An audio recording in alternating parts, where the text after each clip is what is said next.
देवरिया कांड की फाइल पढ़ रहे थे सीएम योगी, तभी कानपुर से पहुंचा एक फोन और लखनऊ से निकल पड़ा वो धाकड़ अफसर। कानपुर में हो गया देवरिया से भी बड़ा कांड, 10 मिनट में बदल गया पूरा मंजर। लखनऊ से आदेश आते ही दौड़ने लगे बुलडोजर। आ गया भूरी आंखों वाला वो आईपीएस जिसने 100 से ज्यादा किए हैं एनकाउंटर, पलक झपकते अपराधियों को बना देता है धुआं।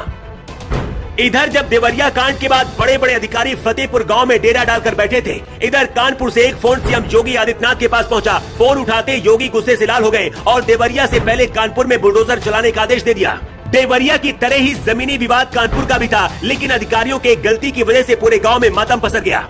ये है यूपी के एडीजी क्राइम प्रशांत कुमार, वो आईपीएस जिनके ऊपर यूपी के क्राइम को संभालने की जिम्मेदारी है। योगी के भरोसेमंद है। यूपी में जहां भी हालात बिगड़ते हैं, सबसे पहले योगी आदित्यनाथ आईपीएस प्रशांत कुमार को याद करते हैं। देवरिया कांड को भी प्रशांत कुमार ही देख रहे हैं और अब तक करीब 30 से ज्यादा अधिकारियों को सजा मिल चुकी है। इसके साथ ही 16 से ज्यादा आरोपी जेल की सलाखों में बंद हो चुके हैं। इतनी बड़ी कार्रवाई के बाद भी अधिकारी नींद से नहीं जागे और न ही सबक लिया, और देवरिया के जैसा कांड ही कानपुर में भी हो गया। कानपुर के लोग अब 100 से ज्यादा इनकाउंटर करने वाले भूरी आंखों वाले इस आईपीएस को याद कर रहे हैं, लेकिन कानपुर में क्या हुआ है, सबसे पहले उसकी कहानी जान लीजिए। देवरिया के सत्य प्रकाश दुबे की तरह ही कानपुर के शाहजहां में रहने वाले मोहनलाल शुक्ला की भी कहानी है। कानपुर के मोहनलाल शुक्ला की जमीन पर गांव के कुछ लोगों ने कब्जा किया था। जमीन पर दोनों पक्ष अपना दावा कर रहे थे। इसके बाद विवाद बढ़ा और 2 सगे भाइयों को मार दिया गया।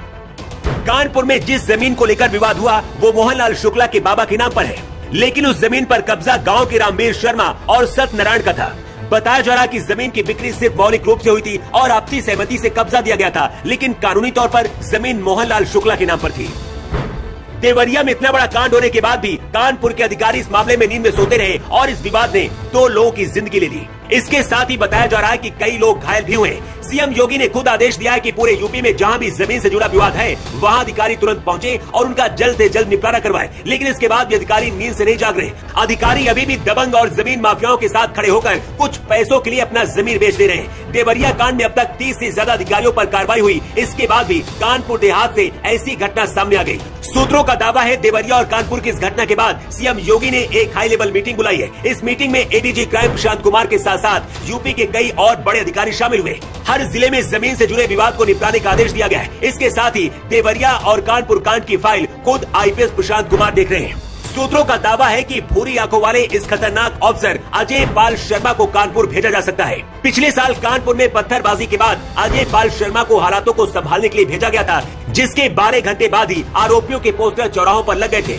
अजय पाल शर्मा की उन आईपीएस अधिकारियों में गिनती होती है जो कई बार अपराधियों को ठिकाने लगाने के लिए खुद कानून को हाथ में लेने से नहीं डरते हैं। आईपीएस अजय पाल शर्मा 100 से ज्यादा एनकाउंटर कर चुके हैं, इसीलिए इन्हें लोग सिंघम के नाम से भी जानते हैं। देवरिया और कानपुर ही नहीं, हर गांव और शहर में ऐसे जमीन से जुड़े केस हैं जहां दबंग गरीबों की जमीनों पर कब्जा करते हैं और अधिकारी कोई सुनवाई नहीं करते हैं। आरोपियों से पहले अब ऐसे अधिकारियों पर बुलडोजर चलाने के लिए योगी आदित्यनाथ प्लान तैयार करें, ठीक उसी तरह से जैसे देवरिया कांड के बाद करीब 30 सरकारी कर्मचारियों पर कार्रवाई हुई है। अगर आपके आसपास भी जमीनी विवाद से कोई मामला है या फिर कोई अधिकारी आपकी सुनवाई नहीं कर रहा है, तो कमेंट बॉक्स पर अपनी शिकायत बता सकते हैं। हम कोशिश करेंगे कि आपकी आवाज सरकार और अधिकारियों तक पहुंचे। Bureau report.